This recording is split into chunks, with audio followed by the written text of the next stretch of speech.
Hello दोस्तों, नमस्कार। स्वागत है आप सभी का लास्ट एग्जाम के यूट्यूब चैनल पे। दोस्तों ड्राइवर की ये हमारी आज तीसरी क्लास है और इससे पहले हमने 2 क्लास बिल्कुल कंप्लीट कर ली है। अगर वो आपने 2 क्लासेस नहीं देखी है तो दोस्तों प्ले लिस्ट में या इस वीडियो के नीचे डिस्क्रिप्शन में आपको लिंक मिल जाएंगे, वो दोनों क्लासेज आप देख सकते हैं। अगर दोस्तों आप हमारे साथ Delhi police special driver group में जुड़ना चाहते हैं तो इस व्हाट्सएप नंबर पर आप हमें मैसेज कर सकते हैं। दोस्तों जो आपका ड्राइवर का बैच है वो हम जल्दी ही लॉन्च करने वाले हैं। इसमें आपको संपूर्ण सिलेबस पढ़ाया जाएगा और आपकी प्रैक्टिस है जो प्रतिदिन आपकी करवाई जाएगी। दोस्तों रिसेंटली हमारी मार्केट में ये बुक लॉन्च हमने ऐड करी है।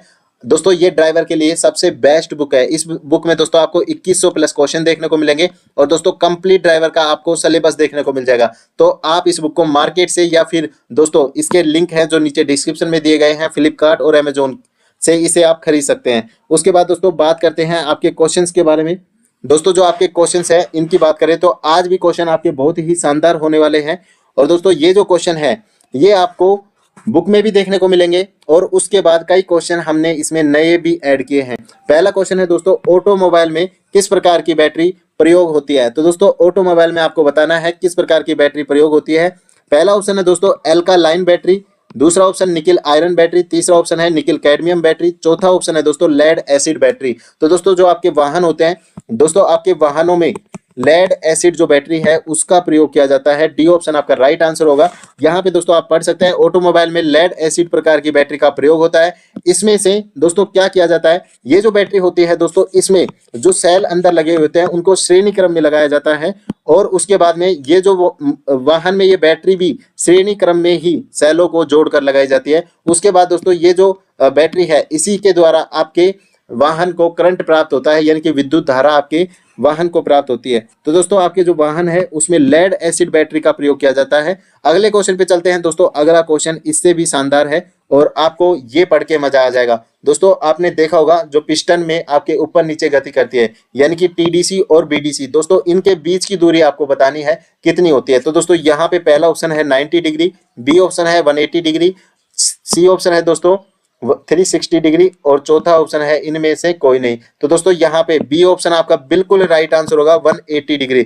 दोस्तों जो टीडीसी से बीडीसी की दूरी होती है वो 180 डिग्री आपकी होती है और दोस्तों इनके जो बीच की दूरी है उसे स्टोक की लंबाई कहा जाता है। और ये जो स्टोक की लंबाई है दोस्तों ये क्रैक की जो आपकी त्रिज्या होती है उसकी 2 गुनी होती है। तो यहाँ पे आप देख सकते हैं, यहाँ पे दोस्तों जो एक स्टोक में क्रैक द्वारा घूमा गया कोण 180 डिग्री होता है और टीडीसी से बीडीसी की बीच की दूरी भी 180 डिग्री आपकी होती है। चलते हैं दोस्तों अगले क्वेश्चन पे। ये क्वेश्चन आपने देख लिया होगा। दोस्तों ये जो पीडीएफ है आपको लिखने की जरूरत नहीं है। ये जो पीडीएफ है आपको लास्ट एग्जाम के टेलीग्राम ग्रुप पे और लास्ट एग्जाम के व्हाट्सएप ग्रुप में 94 61 21 64 84 दोस्तों इस नंबर पे अगर आप मैसेज करते हो तो ये जो पीडीएफ कंप्लीट इस वीडियो की आपको फ्री में अवेलेबल हम करवा देंगे और उसके लिए कोई भी कॉस्ट आपको नहीं देने की जरूरत है। अगले क्वेश्चन पे चलते हैं दोस्तों। अगला जो क्वेश्चन है वो आपके सामने है, ग्रीस का प्रयोग किसके लिए करते हैं। वाहनों में आपको पता है जो बेयरिंग वगैरह होते हैं उनमें दोस्तों ग्रीस का प्रयोग किया जाता है, गियर बॉक्स वगैरह में ग्रीस का प्रयोग किया जाता है। तो आपको बताना है ये जो प्रयोग है वो क्यों किया जाता है। तो दोस्तों आप यहाँ पे देख सकते हैं व्हील बेयरिंग में, डिस्ट्रीब्यूटर में, गियर बॉक्स में या फिर ए या बी दोनों में। तो दोस्तों आप यहाँ पे पढ़ सकते हैं जो ग्रीस है वो अर्ध ठोक स्नेहक होता है। इसका मतलब दोस्तों स्नेहक आपको पता है थोड़ा चिकना ये पदार्थ होता है। उसके बाद में दोस्तों यह सोडियम, एल्यूमिनियम, बेरियम और लिथियम, स्ट्रोंशियम आदि का कंपाउंड होता है। इसको ग्रीस बनाने में दोस्तों इनको ग्रीस बनाने में उपयोग किया जाता है। यह खनिज तेल को गाढ़ा करता है। ग्रीस का उपयोग अधिक पावर ट्रांसमिशन करने के लिए व्हील बेयरिंग में और गियर बॉक्स में किया जाता है। तो दोस्तों आपका जो राइट आंसर है यहाँ पे ए और सी दोनों आपके राइट आंसर हो जाएंगे। व्हील बेयरिंग में और दोस्तों गियर बॉक्स में उनको चिकनाहट पैदा करने के लिए दोस्तों उनमें आपके ग्रीस का प्रयोग किया जाता है। अगले क्वेश्चन की दोस्तों अगर बात करें तो यहाँ पे अगला क्वेश्चन आपके साथ सामने है। यहाँ पे आप देख सकते हैं निम्नलिखित में से किसकी मैकेनिकल क्षमता अधिक होती है। तो दोस्तों आपको मैकेनिकल जो क्षमता है वो अधिक बतानी है, किसकी होती है, 2 स्ट्रोक इंजन की, 4 स्ट्रोक इंजन की या फिर दोनों की या फिर दोस्तों इनमें से कोई नहीं। तो आपको ये राइट आंसर बताना है। दोस्तों मैं आपको एक चीज बताना चाहूंगा, जो 4 स्ट्रोक इंजन है उसमें जो गतिशील भाग होते हैं वो 2 स्ट्रोक इंजन से कम होते हैं, इसलिए जो 2 स्ट्रोक इंजन है उसकी मैकेनिकल क्षमता 4 स्ट्रोक इंजन से अधिक होती है। तो दोस्तों यहाँ पे जो राइट आंसर होगा वो आपका ए ऑप्शन हो जाएगा। 2 स्ट्रोक इंजन की मैकेनिकल क्षमता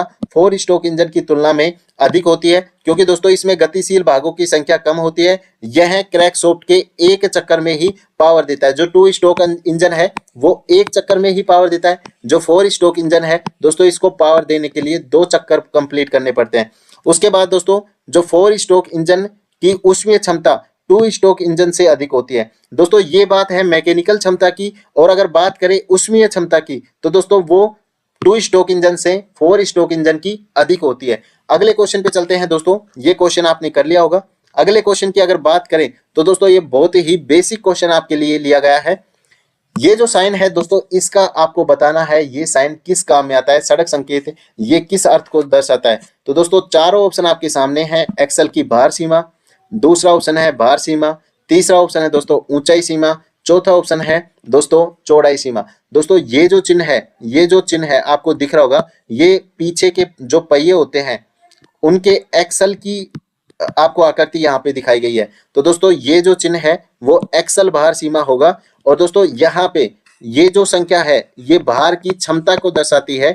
अगर यहाँ पे 4 टी लिखा होता है तो इसका मतलब होता है दोस्तों 4 टन। यहाँ पे अगर 5 टी लिखा होगा तो इसका मतलब होगा 5 टन। तो दोस्तों इस क्वेश्चन के लिए जो राइट आंसर होगा वो आपका ए ऑप्शन हो जाएगा कि एक्सल भार सीमा।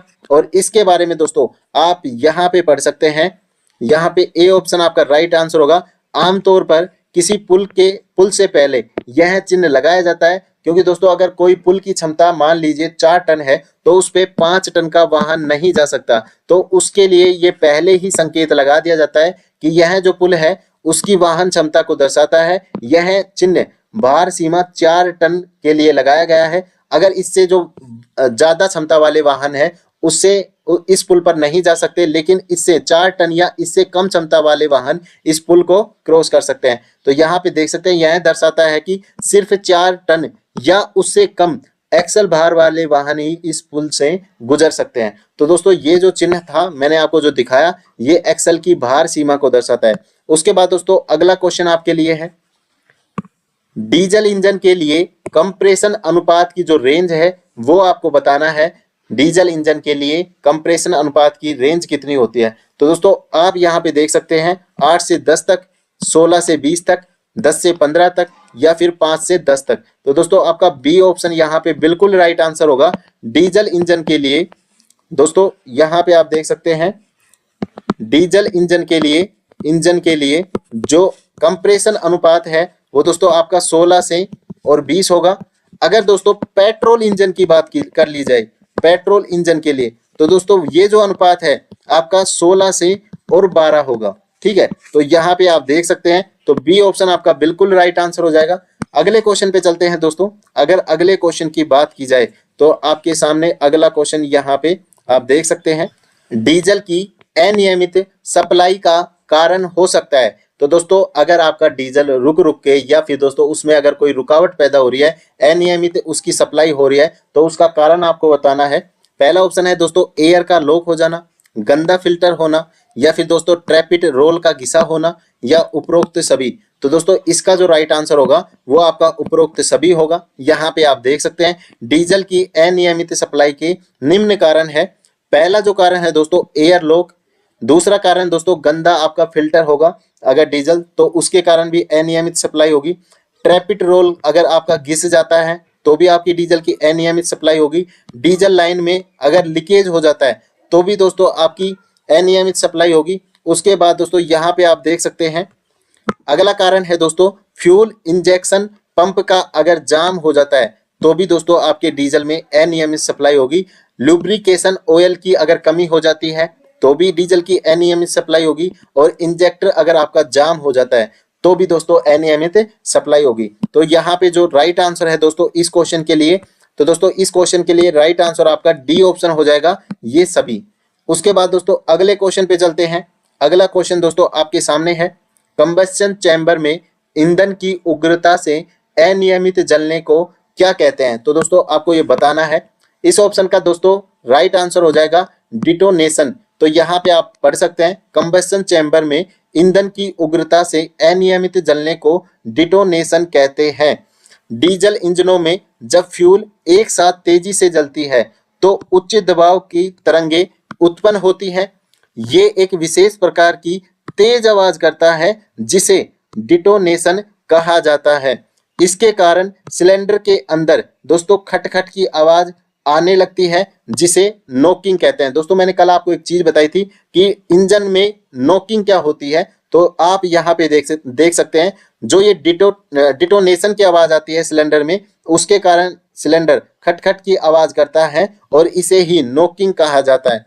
उसके बाद दोस्तों अगले क्वेश्चन पे चलते हैं। इस क्वेश्चन के लिए जो आपका राइट आंसर है वो डी ऑप्शन हो जाएगा। दोस्तों ये बहुत ही बेहतरीन क्वेश्चन है जो एग्जाम में अगर आ जाते हैं तो एक सामान्य जो बच्चा है वो इन्हें 100% गलत करके आता है। तो दोस्तों ये क्वेश्चन आपके लिए बहुत ही बेहतरीन रहने वाले हैं जो कहीं भी आपको देखने को नहीं मिलेंगे। उसके बाद दोस्तों अगर बात करें अगले क्वेश्चन की, दोस्तों इस प्रकार के जो सामान्य क्वेश्चन है ये तो हर बच्चे के सही होंगे क्योंकि दोस्तों ये क्वेश्चन बहुत इजी होते हैं, साइन वगैरह वाले जो क्वेश्चन। लेकिन अगर थोड़ा सा भी क्वेश्चन मैकेनिकल पार्ट से, टेक्निकल पार्ट से पूछ लिया जाता है तो वहीं बच्चे गलत करने लग जाते हैं।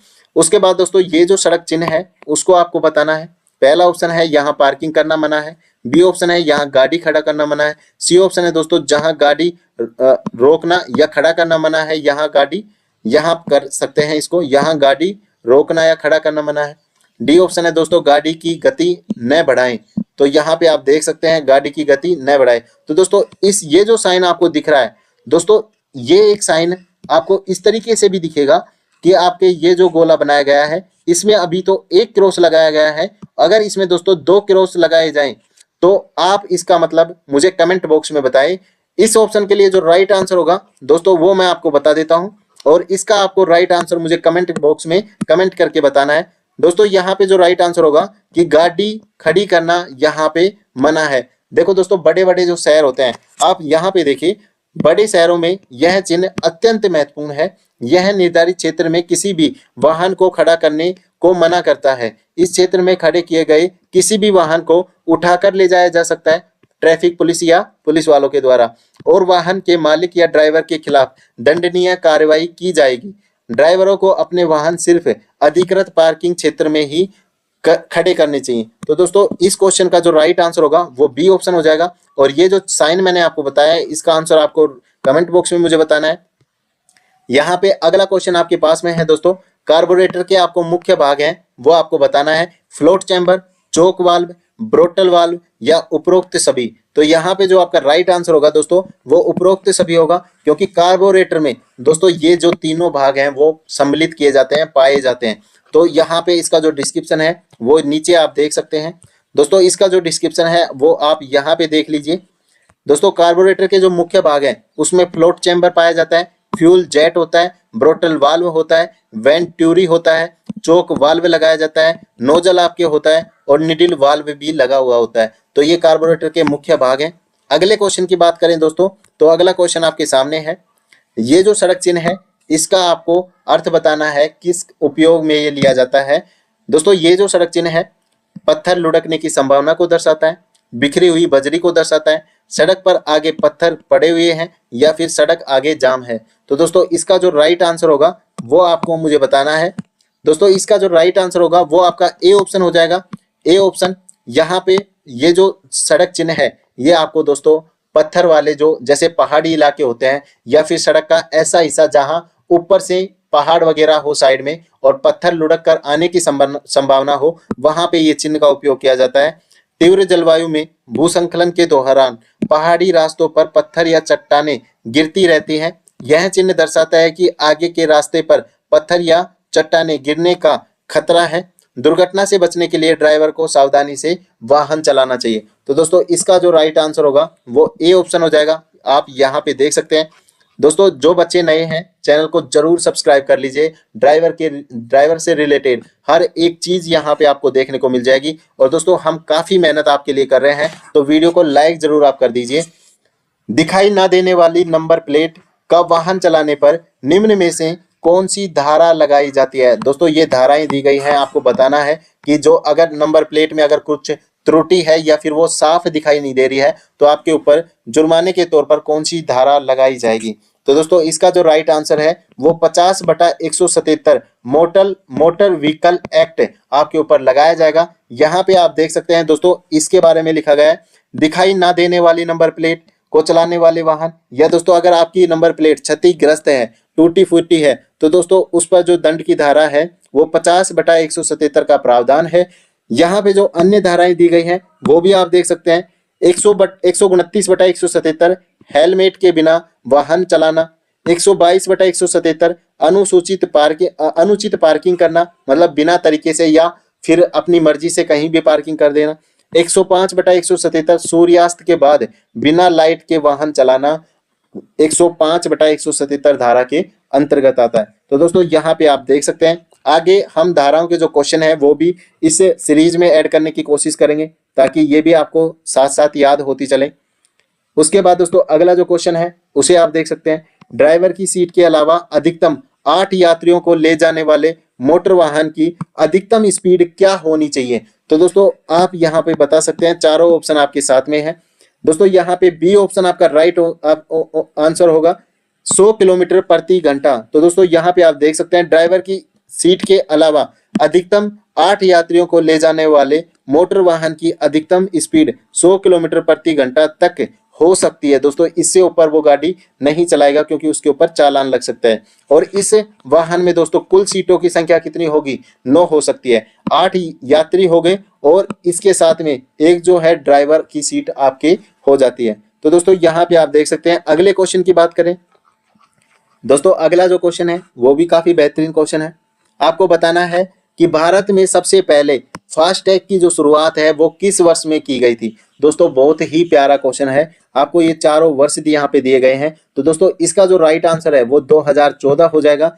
ए ऑप्शन आपका बिल्कुल राइट आंसर हो जाएगा। इलेक्ट्रॉनिक टोल कनेक्शन सिस्टम या फास्टैग स्कीम भारत में सबसे पहले साल 2014 में शुरू की गई थी। धीरे धीरे इसे पूरे देश के टोल प्लाजा के ऊपर लागू किया जा रहा है। और फास्टैग एक ऐसी इलेक्ट्रॉनिक टोल कनेक्शन तकनीक है जिसके द्वारा दोस्तों अगर आपकी गाड़ी टोल बूथ से होकर गुजरती है तो आपको वहां 2 सेकंड भी रुकने की जरूरत नहीं है। जैसे ही आपकी गाड़ी पास होगी, आपका जो चालान है, जो टोल टैक्स है, वो दोस्तों अपने आप आपके खाते से कट जाएगा। दोस्तों इसके काफी फायदे हैं, वो हम आपको कोर्स वगैरह में करवाएंगे। कंप्लीट सिलेबस आपको कोर्स में करवाया जाएगा। उसके बाद दोस्तों अगले क्वेश्चन की बात करें सीएनजी के बारे में, सबसे लास्ट का क्वेश्चन आपका है, सीएनजी गैस में मुख्य रूप से कौन सी गैस प्रयुक्त होती है। यानी कि दोस्तों मुख्य रूप का मतलब है सबसे ज्यादा मात्रा में, सबसे ज्यादा मात्रा में। तो दोस्तों आपको बताना है सबसे ज्यादा मात्रा में इन तीनों गैस में से कौन सी गैस आपकी सीएनजी में मिलाई जाती है।